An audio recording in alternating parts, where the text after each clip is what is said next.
የትግራይ ጊዜያዊ አስተዳደር የፌዴራል መንግስቱ ጣልቃ እንዲገባ ጠየቀ። የትግራይ ጊዜያዊ አስተዳደር የፌዴራል መንግስቱ ጣልቃ እንዲገባ ጠየቀ። ከጥር 15 ቀን 2017 ጀምሮ አንዳንድ የትግራይ ሰራዊት ከፍተኛ አዛዦች የጠባቦችን የስልጣን ጥማት ለማርካት ግልጽ የሆነ መፈንቅለ መንግስት ለማድረግ ሲንቀሳቀሱ እንደነበር ይታወቃል። በተመሳሳይ የሰሜን ምስራቅና ደቡብ ግንባር አዛዦች የሚመሩ ህገወጥ ድርጊቶች በዚህ ሳምንት ተጠናክረው ቀጥለዋል። ይህንን አደገኛ መንገድ ለመግታትና ህገወጥ ድርጊቶች ሁሉ ለማስቆም የካቲት 26 ቀን 2017 ዓ.ም ለትግራይ ጦር ዋና አዛዦች የተጻፈ ትዕዛዝ ቢሰጥም የጥፋት ድርጊት ለሰዓታት ቀጥሏል። ሁኔታው እልባት ባለማግኘቱ የግንባሩ አዛዦች በመንግስት እገዳ ተጥሎባቸዋል። የጸጥታው ቢሮ ኃላፊዎች ከኃላፊነታቸው ተነስተዋል። ሆኖም በሰላማዊ ዜጎች ላይ ያነጣጠሩ ጥቃቶች አሁንም ቀጥለዋል። መንግስትን ከላይ እስከታች የማፍረስ ስራው ተጠናክሮ ቀጥሏል። የትግራይ ሰራዊት ከፍተኛ አዛዦች የኋለኛውን ቡድን ፍላጎት ለማስፈጸም መንግስትን በመበተንና የፕሪቶሪያውን ስምምነት በይፋ በመጣስ የትግራይን ህዝብ ወደ ሌላ ጥፋት እያመጡ ነው። ያለፉትን ስህተቶች ከማረም ይልቅ ከትናንት ጀምሮ የጊዜያዊ አስተዳደር አመራሮችን እያደኑ እያፈኑና እያሰሩ ነው።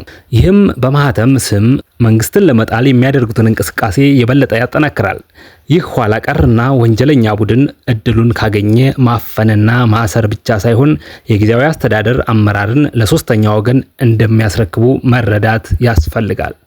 በሰራዊት አዛዦች ስም የሚካሄደው ዘመቻ ሁኔታውን ከጊዜያዊ አስተዳደር ቁጥጥር ውጭ የሚያደርግና እንደ ህዝብ ራሳችንን እንድንዋጋ የሚያደርግ ኃላፊነት የጎደለውና ተቀባይነት የሌለው ተግባር ነው። በአጠቃላይ የትግራይ ህዝብ ከውስጥም ከውጭም የትግራይ ጊዜያዊ አስተዳደር፣ የትግራይ ወጣቶችና የትግራይ ሰራዊት ይህንን ሁሉ በመረዳት አካባቢያቸውን እንዲጠብቁና በእነዚህ የሁለቱም ግንባሮች አዛዦች ላይ እንዲነሱ ጥሪውን ያቀርባል። የትግራይ ወጣቶች ባንተና በህዝባችሁ ላይ እየደረሰ ያለውን አደጋ ለመታገል በተደራጀ መልኩ አካባቢያችሁን ጠብቁ።